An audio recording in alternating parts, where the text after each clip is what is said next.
the borrower. It's up to the judge or the jury or the arbitrator to decide, was this person really owner-occupying? So someone who says, oh yeah, I intend to owner-occupy, and then never moves in, or they move in and they move out in 20 days without an explanation, then that is not going to qualify. The lender is going to be able to prove that it never was your primary residence, and courts look to and promote good faith behavior according to reasonable standards, and judges and juries and arbitrators have a way of deciding these things, usually correctly. So people who are being clever and saying it's going to be owner-occupied when it's not are committing loan fraud. It's a felony, and the banks are now very aggressive about enforcing this. So the answer is it really depends on what you really did. So for example, if you actually moved into the house, but then someone got a divorce, or someone needed to go move in with their parents, or someone, then you have an explanation. Maybe you can convince a jury. Maybe you, long before that, can convince the lender that you really intended to owner-occupy.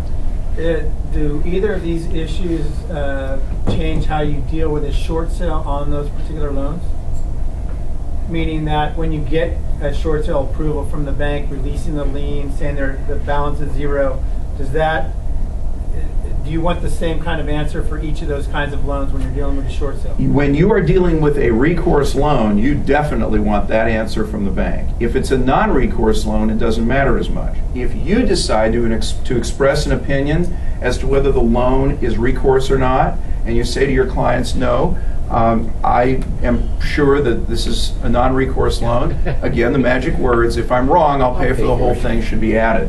This is something that I'm giving you broad general rules so that you understand what the issue is.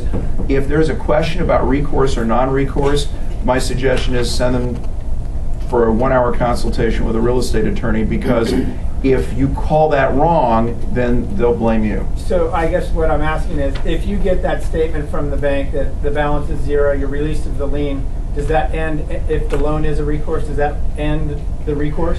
Yes, if they say the balance is zero, or this is paid in full, or there shall be not one penny due after the close of escrow from this lender on this loan, from this borrower on this loan, then you've got it. But if there's any question, if you look at it and you think, I wonder if that's really clear enough, the answer is it's not clear enough, because the bank lawyers will be brutally aggressive about trying to collect if it turns out that they think that they can. And there's tremendous pressure on these lenders now to collect what they can, and that pressure is coming not only internally but also from the government. Then if you were a seller and you were trying to do a short sale, and then the bank said, no, we are not going to release this, this will be recourse, wouldn't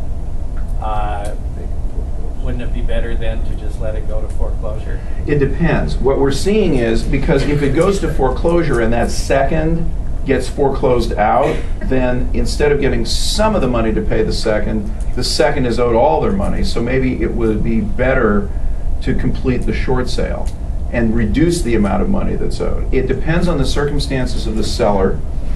That was the other thing. I thought that if, and obviously I'm wrong, but if the first trustee, or say even the second trustee, foreclosed, and there was a third or something like that, that those debts would be just wiped out. Not if they're recourse. If they're recourse, they can't. Here's the interesting thing. If there's a first and the second on the property, okay? The first forecloses, the second is a recourse loan. Let's assume it's a recourse loan. While the property was owned by the owner, the second only had the option of foreclosing on the property, and remember, if they complete that foreclosure, they're finished. So the second is waiting and waiting, hoping that the first will foreclose them out, so now for the first time they can sue. So it's the opposite. It's if you get foreclosed out, if you're holding a second, third, fourth, fifth, sixth, when you get foreclosed out, if it's a recourse loan, for the first time, you can then bring a lawsuit on it. And the lawsuit, there's no way to defend against the lawsuit because it's a collection on a promissory note. There's nothing to try. It's subject to a motion for summary judgment very quickly. I'll come here later. Go. When you have a first and second trustee on a short sale, how does that work? Like, so the first bank says, okay, we're going to accept this, but then how does it get decided how much the second bank will get? Here's the answer. If you're the first, you want all of the money because in an ordinary circumstance, the first gets every dollar of their money before the second gets $1. So the first is going to want as much of that money as they can get. The reason they'll agree to give the second anything is because if they don't and the second refuses to remove their lien, their deed of trust, then the short sale cannot take place and the first is left with the alternative they really don't want, which is foreclosing. So it's a matter of how much does the first want to avoid foreclosure. This is what all short sales are about. How much does the lender of record want to avoid foreclosure? If they really want to avoid foreclosure, we have seen seconds get as much as 75% of their money at it where the first is essentially paying it.